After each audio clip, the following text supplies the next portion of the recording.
Nubia is finally selling a phone in North America. Sadly, it's not that wacky dual-screen device but the more modest Red Magic Mars gaming phone. We've talked repeatedly about how most gaming phones aren't any more suited to gaming than the competition, but the Red Magic Mars at least tries to justify the name with dedicated shoulder buttons and a custom gaming mode. The Red Magic Mars offers high-end hardware for a reasonable price, and it's usually snappy. Although, I noticed a few system hiccups that brought things to a crawl. And it's a good thing the Android build is mostly stock because Nubia did more harm than good everywhere I read exerted influence. The build quality is solid, but the hardware isn't particularly attractive, and the ergonomics took a backseat to the gamer aesthetic. Plus, the LED light bar is almost completely wasted. The Red Magic Mars doesn't make any huge mistakes, but it makes enough little ones that it adds up to a big annoyance.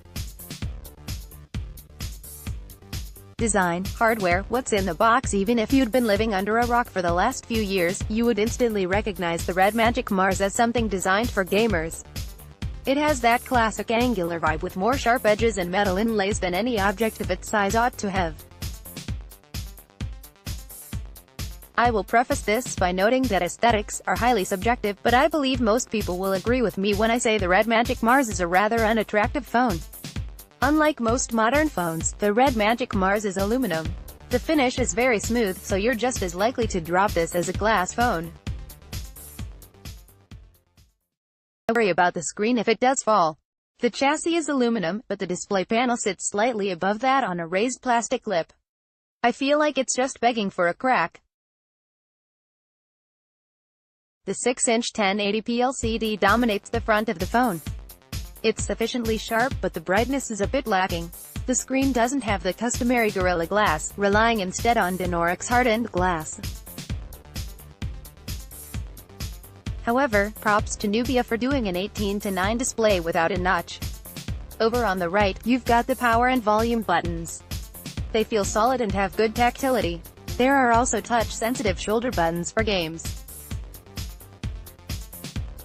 Opposite that is the gaming switch, which I'll get into later.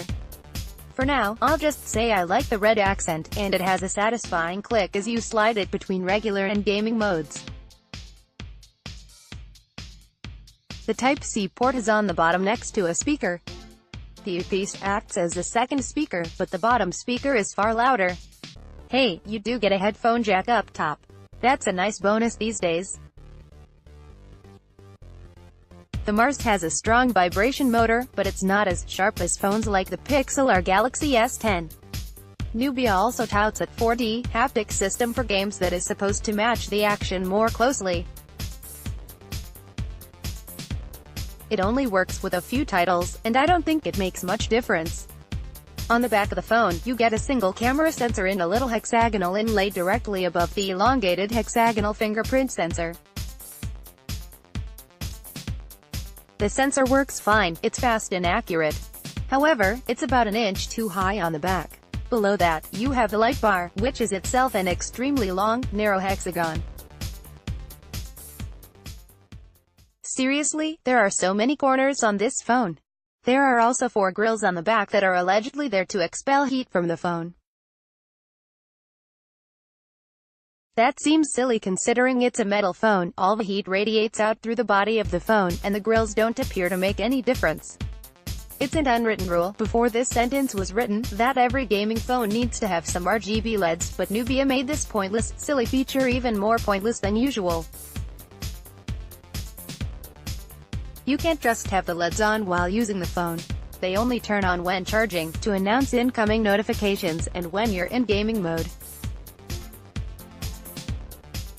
The rest of the time, it's just a boring line on the back of the phone.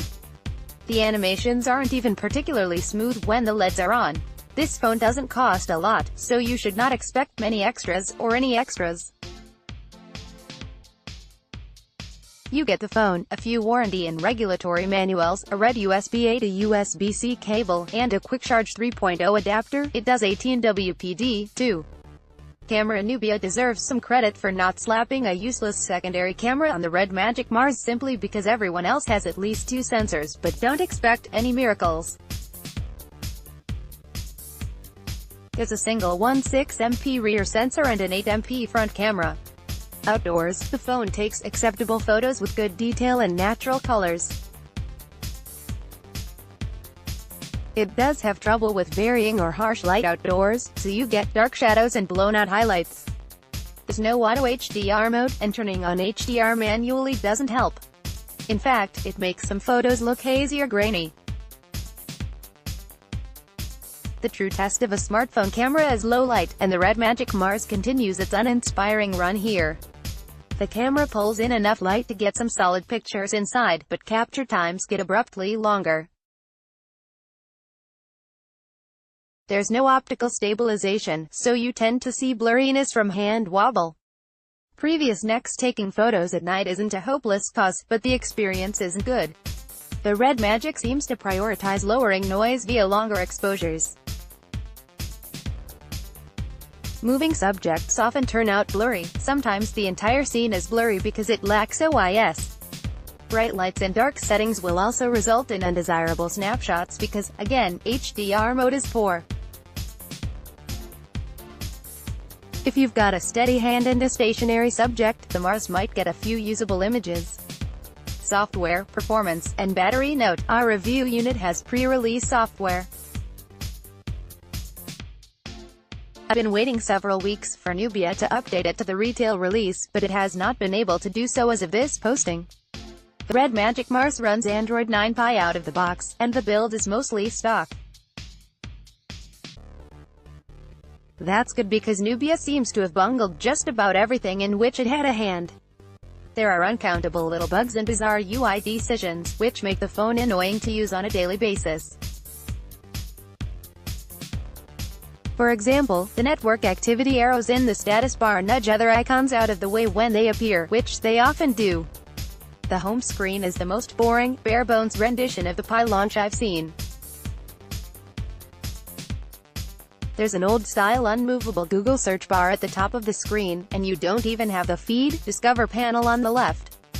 The Game Bust slider launches the Game Space No Remapping Custom Launcher. Game Space locks your device into landscape mode with large game tiles. This also turns on the shoulder buttons, but to configure them, you need to find the non-default Quick Settings tile by editing your layout. The shoulder buttons use screen mapping similar to the ROG phone. They should work in almost any game, but they're fantastic for mobile shooters. Getting the fire control off the screen makes fragging your competition so much easier that I almost feel like I'm cheating. Gaming performance is excellent on the Red Magic Mars, presumably because gaming mode kills background processes and cranks the SoC to maximum.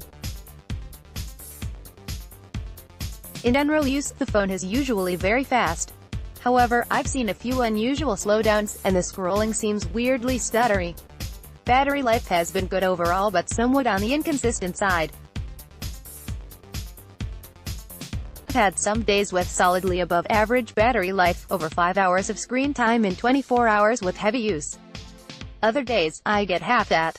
With a 3,800 mAh battery, the Red Magic Mars has what it takes, on paper, to deliver above average longevity all the time. I'm leaning toward chalking the inconsistent performance up to the pre-release software. Should you buy it? Probably not. The Nubia Red Magic Mars isn't a bad phone. It's usually very fast thanks to the Snapdragon 845 and ample RAM, and the price is competitive. I can see some gaming-obsessed buyers picking one up simply for the shoulder buttons, which will make you a force in games like PUBG. The Red Magic punches above its weight on the spec sheet, but there are some rough edges, including literally rough edges. I don't particularly care for the design, and the angular bits are unpleasant to hold. Nubia could have at least made the light bar fun to play with, but it's almost always off. The build of Android 9 Pie on this phone could also use some work to clean up the bugs and clunky UI elements. If all you care about is having the fastest internals for the lowest price, this is it. However, I don't think the experience is good enough to recommend this device. You should put that $400 toward a different phone. You want to play games with shoulder buttons and fast hardware for as little money as possible. Don't buy if you want a phone that offers a good all-around experience and don't mind paying a little more to get it. Buy Red Magic.